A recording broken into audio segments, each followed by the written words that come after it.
2006, I adopted a baby, Zimuzondo, and that was June.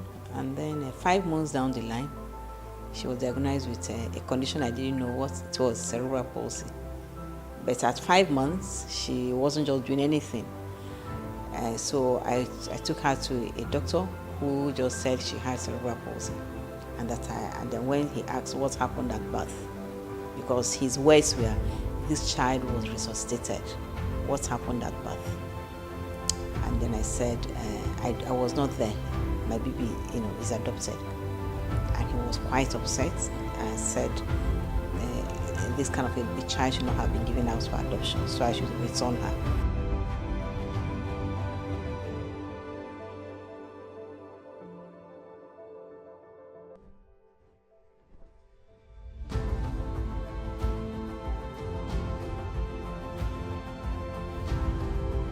I was able to Google, because everything I read made me understand that it's only a mother who could take care of a child like that.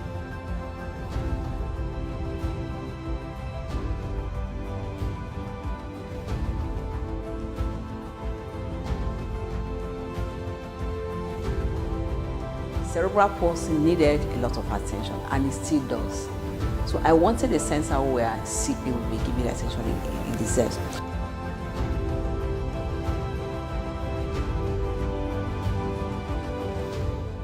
I used to run a restaurant, a fast food business here. So when I decided to start a center, I had to shut down the business to be able to do this, because I knew it would be difficult for me to run a business and do this.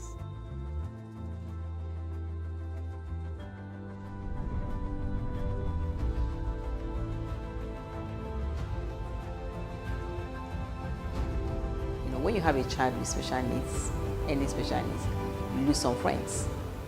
Because oftentimes they're embarrassed, they don't mean to be rude or anything, but they don't know what to ask you. So you lose a lot of friends. But the good thing is that you gain other friends. In our society, you have to break through the barrier of stigmatization. There's a general lack of understanding of children with disabilities. For me in particular, my personal experience is always like you never win. You feel you are not doing enough because your child has not achieved those things you are aiming for her to achieve. I've been able to live beyond all those challenges to a large extent. I see beyond my child. And I see a lot of children who are even worse than her. So I'm able to offer that support for parents. So because I'm working with a lot of kids, I don't see her as bad as she is. But when I take her out of the group, I see her clearly. One of the most challenging things about managing a child with CP, particularly children on the spectrum that I'm working with, is feeding. So for those we feed orally, you have to be very careful. Sometimes the child could aspirate while you are feeding the child, so it's very, very challenging. Then some of them are on feeding tube. In fact, the ones on feeding tube I'm more comfortable with.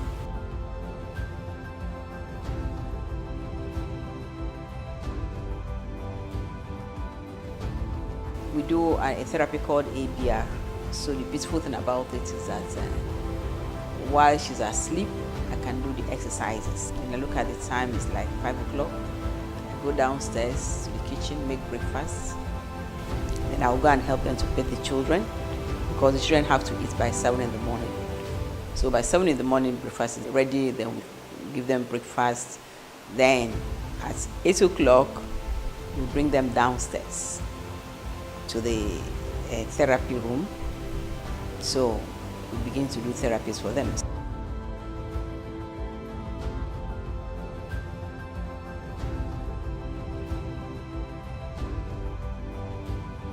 I've been here since the center was founded as 2010.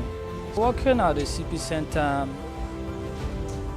so far has brought the other side of the world to me, seeing that, oh, in life, there are also people that need our help. Working with these children inspired me a lot. First of all, you have to have endurance, perseverance, and also you have to be full of empathy. You feel you are, it could have been me. Èèyàn ló introduce bí sí mi. Ìgbà tí mo débí, wọ́n gbà mí tọwọ́ tẹsẹ̀ pẹ̀lú ọmọ mi. Èmi mo mọ bọ́mọ mi ṣe rí tẹ́lẹ̀. Bọ̀ mo dúpẹ́ lọ́wọ́ Ọlọ́run lọ́jọ́ tèmi pé changes wà fún. Mo dẹ̀ appreciate bó ṣe máa ń tọ́jú wọn níbí báyìí. Wọ́n máa ń take care wọn gan. Èèyàn tó ní special baby. Kọ́ má gbọ́mọ wọn sínú ilé. Kán wá ibi tí àwọn center báyìí tó wà. Wọ́n á lè máa gbọ́mọ wọn lọ. Á lè máa fi wọ́n lọ́kàn balẹ̀ pé ọmọ wọn ṣì ní hope. Ọmọ wọn ṣì máa dìde.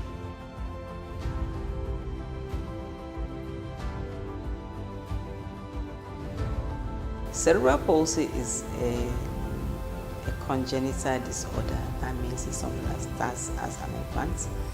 It could start as a result of an accident that happens at the parts of the brain, basically the cortex, the midbrain.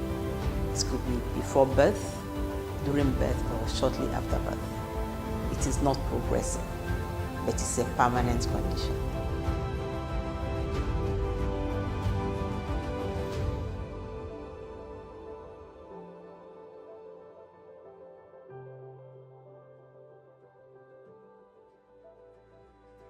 I went on a hands-on training at Turkey, the Cerebral Palsy Center in Turkey, called the Spastic Center.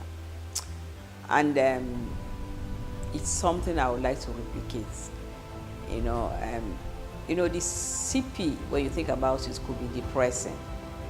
So I need the center to be something that enlivens. You have their apartments, you have physio section, you have OT, you have aquatherapy, that's your swimming pool, you have play area, you have beautiful environments, totally beautiful environments. We've been able to get 1 acre of land, not too big, but it's a start, it's a good start.